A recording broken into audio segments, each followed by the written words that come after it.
Hi hello ನಮಸ್ತೆ ಸ್ನೇಹಿತರೆ, ಎಲ್ರಿಗೂ ಕೂಡ ಮತ್ತೊಮ್ಮೆ ನಿಮ್ಮ ಯೂಟ್ಯೂಬ್ ಚಾನಲ್ಗೆ ಪ್ರೀತಿಯ ಸ್ವಾಗತ. ಇವತ್ತು ಕೋರ್ಟ್ ಕೇಸ್ ಹೆರಿಂಗ್ ಇತ್ತು. ಸೊ ಅದ್ರ ಬಗ್ಗೆ ಬೆಳಗ್ಗೆಯಿಂದ ಕೂಡ ತುಂಬಾ ಕಮೆಂಟ್ಸ್ ಬಂದಿತ್ತು, ಪ್ರಶ್ನೆಯನ್ನ ಕೇಳಿದ್ರೆ, ಹಲವಾರು ಜನ ಮೆಸೇಜ್ ಮಾಡಿ ಕೇಳಿದ್ರೆ. ಸೊ ಏನಾಯ್ತು ಅಂದ್ರೆ ನಾನು ಕೂಡ ಸಂಜೆವರೆಗೂ ನೋಡ್ತಾ ಇದ್ದೆ ಲೈವ್ ಪ್ರೊಸೀಡಿಂಗ್ಸ್ ಆಗುತ್ತಾ ಏನು ಅಂತೇಳಿ. ಬಟ್ ಕೊನೆಯವರೆಗೂ ಕೂಡ ಅಂದ್ರೆ ಸಂಜೆವರೆಗೂ ಕೂಡ ಕೇಸು ಸ್ವಲ್ಪ ತಡ ಆಯಿತು. ಬೇರೆ ಬೇರೆ ಕೇಸಸ್ ಇದರಿಂದ ಸೀರಿಯಲ್ ನಂಬರ್ 34 ಇತ್ತು KS 56% ರಿಸರ್ವೇಷನ್ ಕೇಸು.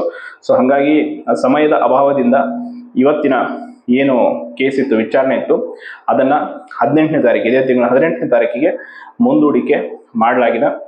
ಅಂದ ಹಾಗೆ ಈ ಒಂದು ಕೇಸ್ ವಿಷಯದಲ್ಲಿ ಇನ್ನೂ ಒಂದಿಷ್ಟು ಪ್ರಶ್ನೆಗಳನ್ನ ಹಲವಾರು ಜನ ಆಸ್ಪಿರೆಂಟ್ಸ್ ಕೇಳಿದ್ರಿ.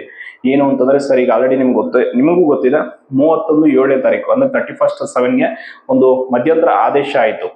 ಏನ್ ಆದೇಶ ಅಂತಂದ್ರೆ, ಪ್ರೊಸೆಸ್ ಮಾಡ್ಬೋದು ಅಂದ್ರೆ KS ಪರೀಕ್ಷೆಗೆ ಸಂಬಂಧಪಟ್ಟಾಗೆ, ಮುಖ್ಯ ಪರೀಕ್ಷೆಗೆ ಸಂಬಂಧಪಟ್ಟಾಗೆ ಏನೇನಿದೆ ಪ್ರಕ್ರಿಯೆಗಳನ್ನ ಮಾಡ್ಬೋದು. ಬಟ್ ಅಂತಿಮ ಫಲಿತಾಂಶವನ್ನ ಕೋರ್ಟ್ ಫೈನಲ್ ಆರ್ಡರ್ ಆಗೋವರೆಗೂ ಬಿಡೋ ಹಾಗಿಲ್ಲ ಅಂತೇಳಿ ಆದೇಶ ಇದೆ. ಸೊ ಆದೇಶವನ್ನು ಈಗ KPSC ಅವರು ಕೂಡ ಪಾಲಿಸ್ತಿದ್ದಾರೆ.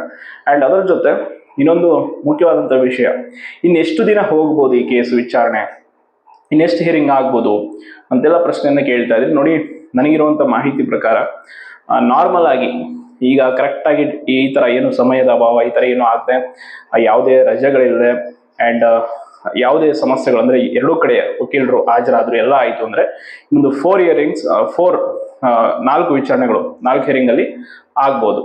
ಬಟ್ ಇನ್ನೂ ಸ್ವಲ್ಪ ಈ ರೀತಿ ಅಡೆತಡೆಗಳು ಅದು ಇದು ಆದ್ರೆ ಒಂದು 6 ವಿಚಾರಣೆ, ಇನ್ನೊಂದು 6 ವಿಚಾರಣೆಯಲ್ಲಿ ಇದು ಅಂತಿಮವಾಗಿ ಏನಾಗುತ್ತೆ ಅಂತೇಳಿ ಗೊತ್ತಾಗ್ಬೋದು. ಒಟ್ಟು ಒಂದು 4ರಿಂದ 6 ವಿಚಾರಣೆಗಳು ಅಂತ ಇಟ್ಕೊಂಡ್ಬಿಡಿ ಈ ಡೇಟ್ ಅನ್ನ ಬಿಟ್ಟು. ಸೊ ಇದು 18ನೇ ತಾರೀಕಿಗೆ ನೆಕ್ಸ್ಟ್ ಇದೆ.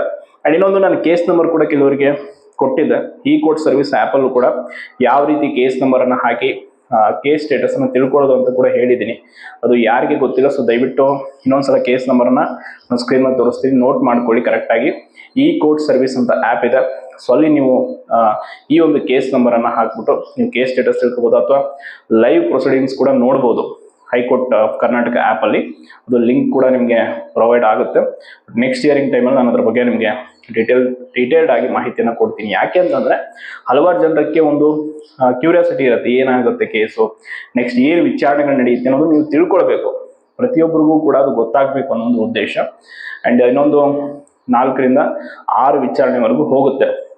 ಇಲ್ಲಿ ಏನಾಗುತ್ತೆ ಹೈಕೋರ್ಟ್ ಅಲ್ಲಿ ಅನ್ನೋದ್ರ ಮೇಲೆ ನೆಕ್ಸ್ಟ್ ಕೇಸು ಸುಪ್ರೀಂ ಕೋರ್ಟ್ಗೆ ಹೋಗುತ್ತಾ ಏನು ಅನ್ನೋದು ಗೊತ್ತಾಗುತ್ತೆ. ಒಟ್ಟಾರೆಯಾಗಿ KS ಮುಖ್ಯ ಪರೀಕ್ಷೆ ಬರೆದಿರುವಂತ ಎಲ್ಲ ಆಸ್ಪಿರೆಂಟ್ಸ್ಗಳ ಭವಿಷ್ಯ ಈಗ ಅತಂತ್ರ ಆಗಿದೆ.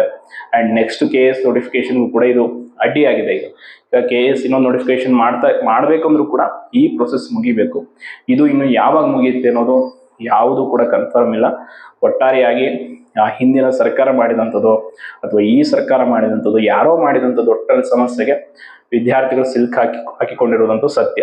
ಈ ಹಿಂದೆ ಹಲವಾರು ಬಾರಿ ಮನವಿಯನ್ನು ಮಾಡ್ಕೊಳ್ಳಾಯಿತು, ಸುಮ್ಮನೆ ನೀವು ನೋಟಿಫಿಕೇಶನ್ ಅನ್ನ ನೋಟಿಫಿಕೇಶನ್ ಮಾಡಬೇಡಿ ಅಂತ. ಬಟ್ ಸರ್ಕಾರ ಆಗಿರ್ಬೋದು, KPSC ಆಗಿರ್ಬೋದು, ಯಾರು ಕೂಡ ಅದ್ರ ಬಗ್ಗೆ ತಲೆ ಕೆಡಿಸ್ಕೊಳ್ಳಿಲ್ಲ. ಅವರಿಗೆ ಏನು ಬೇಕಿತ್ತು ಅದನ್ನೇ ಮಾಡಿದ್ರು. ಒಟ್ಟಾರೆ ಈಗ ಸಮಸ್ಯೆಗೆ ಸಿಲ್ಕ್ ಹಾಕೊಂಡಿರೋದಂತೂ ಆಸ್ಪಿರೆಂಟ್ಸ್ಗಳು. ಫೈನಲಿ ಮುಖ್ಯ ಪರೀಕ್ಷೆ ಬರೆದು ನಾವು ಇಂಟರ್ವ್ಯೂಗೆ ಹೋಗ್ತೀವಿ, ಫಲಿತಾಂಶ ಬರುತ್ತೆ ಅಂತ ಕಾಯ್ತಾ ಇರೋರಿಗೆ ಮತ್ತಷ್ಟು ವಿಳಂಬ ಆಗ್ತಾ ಇದೆ. ಸೊ ಒಂದು ವಿಷಯ, ಮಾನಸಿಕವಾಗಿ ಯಾರು ಕೂಡ ಇದರಲ್ಲಿ ನೀವು ಕುಗ್ಗಿ ಹೋಗಕ್ಕೆ ಹೋಗ್ಬೇಡಿ. ಯಾಕೆ ಅಂತಂದ್ರೆ ಅದು ಕೋರ್ಟ್ ಕೇಸ್, ಏನಾಗುತ್ತೋ ಬಿಡುತ್ತೆ ಅನ್ನೋದು ನ್ಯಾಯಾಲಯದ ಒಂದು ವಿಚಾರಣೆಗಳು ಮತ್ತು ನ್ಯಾಯಾಧೀಶರ ವಿವೇಚನೆಗೆ ಬಿಟ್ಟಿದ್ದು. ಒಟ್ಟಾರೆಯಾಗಿ ಎರಡೂ ಕಡೆ ಕೂಡ ಈಗ ಆರ್ಗ್ಯುಮೆಂಟ್ಸ್ ಅದೆಲ್ಲ ನಡೀತಾ ಇರುತ್ತೆ. ಹಲವಾರು ಜನ ಇಂಪ್ರೂವ್ಡ್ ಅಪ್ಲಿಕೇಶನ್ ಕೂಡ ಹಾಕೊಂಡಿದ್ದಾರೆ. ಒಟ್ಟಾರೆ ಇದೆಲ್ಲ ಬೆಳವಣಿಗೆಗಳು ಕೋರ್ಟ್ ಕೇಸ್ ವಿಷಯಕ್ಕೆ ಸಂಬಂಧಪಟ್ಟಾಗೆ ಸದ್ಯ ನಡೀತಾ ಇದೆ. ಅಂಡ್ ಅಪ್ಕಮಿಂಗ್ ಕೂಡ ನಿಮಗೆ ಇದ್ರ ಬಗ್ಗೆ ನಾನು ತಿಳಿಸ್ತಾ ಹೋಗ್ತೀನಿ. ಅಂಡ್ ಯಾರೆಲ್ಲ ಈ ವಿಷಯದ ಬಗ್ಗೆ ಮಾಹಿತಿಯನ್ನ ತಿಳ್ಕೊಂಡಿಲ್ಲ ಅವ್ರಿಗೂ ಕೂಡ ವಿಡಿಯೋ ಶೇರ್ ಮಾಡಿ. ನೆಕ್ಸ್ಟ್ ವಿಚಾರಣೆ ಇರುವಂಥದ್ದು 18/11 ಅಂದ್ರೆ ಇದೇ ತಿಂಗಳ 18ನೇ ತಾರೀಕಿದೆ. ಅವತ್ತೇನಾದರೂ ಸರಿಯಾಗಿ ಮುಂಚಿನ ಕೇಸು ಬೇಗನೆ ಆಯಿತು ಅಂತಂದ್ರೆ ಅವತ್ತು ವಿಚಾರಣೆ ಆಗುತ್ತೆ. ಈ ರೀತಿ ಸಮಯದ ಅಭಾವ ಆಗಿಲ್ಲ ಅಂತಂದ್ರೆ ಈ ರೀತಿ ಪೋಸ್ಟ್ಪೋನ್ ಆಗೋದು ಇದು ಕೋರ್ಟ್ ಕೇಸ್ ವಿಷಯಗಳಲ್ಲಿ ಸಾಮಾನ್ಯ. ನೀವು ಯಾವಾಗಲೂ ನೋಡಿರ್ತೀರ, ಇದು ನಮ್ಮ ದೇಶದ ಒಂದು ವ್ಯವಸ್ಥೆ ಹಂಗಿದೆ. ಯಾಕೆ ಅಂತಂದ್ರೆ ನ್ಯಾಯಾಧೀಶರ ಕೊರತೆ ಇದೆ, ಹಲವಾರು ಸಮಸ್ಯೆಗಳನ್ನ ಕೋರ್ಟ್ಗಳು ಫೇಸ್ ಮಾಡ್ತಾ ಇದೆ. ಅಂದ್ರೆ ಅತಿ ಹೆಚ್ಚು ಪ್ರಕರಣಗಳಿರೋದ್ರಿಂದ ದಿನನಿತ್ಯ ನೂರಾರು ಕೇಸ್ ಲಿಸ್ಟ್ ಆಗ್ತವೆ. ಸೊ ಅದನ್ನ ನ್ಯಾಯಾಧೀಶರು, ಅವ್ರಿಗೆ ಆ ಒತ್ತಡ ಇರುತ್ತೆ, ಆ ಒತ್ತಡದ ನಡುವೆ ಕೂಡ ಎಲ್ಲ ಕೇಸ್ಗಳನ್ನ ಹ್ಯಾಂಡಲ್ ಮಾಡ್ತಾ ಇರ್ತಾರೆ. ಅಂಡ್ ಇನ್ನೊಂದು ಕಡೆ ವಕೀಲರ ಒಂದು ನೇಮಕ ಮಾಡಬೇಕಾಗಿರುತ್ತೆ, ಅದು ಕೂಡ ಸಮಸ್ಯೆ. ಈ ರೀತಿ ಪಬ್ಲಿಕ್ ಸರ್ವಿಸ್ ಕಮಿಷನ್ ಎಸ್ಪೆಷಲಿ ಇತರ ನೇಮಕಾತಿ ರಿಕ್ರೂಟ್ಮೆಂಟ್ ಕೇಸ್ಗಳಲ್ಲಿ ಈ ವಿದ್ಯಾರ್ಥಿ ಪರ ವಕೀಲರನ್ನ ನಾವು ತೆಗೆದುಕೊಳ್ಳೋದು ಅಂಡ್ ಅವರಿಗೆ ಕೇಸನ್ನು ನಡೆಸೋದಕ್ಕೆ ಫೀಸ್ ಕೊಡೋದು ಇದೆಲ್ಲ ತುಂಬ ಕಷ್ಟ ಇದೆ. ಅಷ್ಟು ಈಸಿ ಅಲ್ಲ. ಒಬ್ಬ ನ್ಯಾಯಾಧೀಶರನ್ನ ಒಂದು ವಕೀಲರನ್ನ ನಾವು ನೇಮಕ ಮಾಡಿಕೊಂಡು ಅವರಿಗೆ ಫೀಸ್ ಕಲೆಕ್ಟ್ ಮಾಡಿ, ಅಂದರೆ ಅದು ಸ್ಟೂಡೆಂಟ್ಸ್ಗಳಿಂದ ಕಲೆಕ್ಟ್ ಮಾಡಿ ಕೊಟ್ಟು ಕೇಸ್ ನಡೆಸಿ, ಇವೆಲ್ಲ ತುಂಬ ರಾದ್ಧಾಂತ ಇದೆ. ಅದಕ್ಕೆ ಯಾವಾಗಲೇ ಆಗಲಿ ನೇಮಕಾತಿ ಆಯೋಗಗಳು ಮತ್ತು ಸರ್ಕಾರ ಈ ರಿಕ್ರೂಟ್ಮೆಂಟ್ ಮಾಡೋ ವಿಷಯದಲ್ಲಿ ಸ್ಪಷ್ಟವಾಗಿರಬೇಕು. ಯಾವುದೇ ರೀತಿ ಕೋರ್ಟ್ ಕೇಸು ಏನೂ ಆಗದೆ ಇರೋ ರೀತಿ ಕ್ಲೀನಾಗಿ ರಿಕ್ರೂಟ್ಮೆಂಟ್ ಮಾಡಿಬಿಟ್ರೆ ಯಾವ ಸಮಸ್ಯೆಗಳು ಇರಲ್ಲ. ಪಾಪ ನಡುವೆ ಇಲ್ಲಿ ಸರ್ಕಾರದ್ದು ಏನೂ ಆಗಲ್ಲ, ಗಂಟು ಹೋಗಲ್ಲ, ಅವ್ರದ್ದು KPSC ಅವ್ರದ್ದು ಹೋಗಲ್ಲ. ನಡುವೆ ಹಾಳಾಗುವಂಥದ್ದು ಅಭ್ಯರ್ಥಿಗಳ ಅಮೂಲ್ಯ ಸಮಯ. ಇನ್ ಕೇಸ್ ಅವ್ರು ಇದಾಗಿಲ್ಲ ಅಂತಂದರೆ ಇನ್ನೊಂದಾದ್ರೂ ಏನಾದರೂ ಪ್ರಯತ್ನ ಮಾಡುವಂಥದ್ದು ದಾರಿಯಲ್ಲಿರ್ತಾರೆ.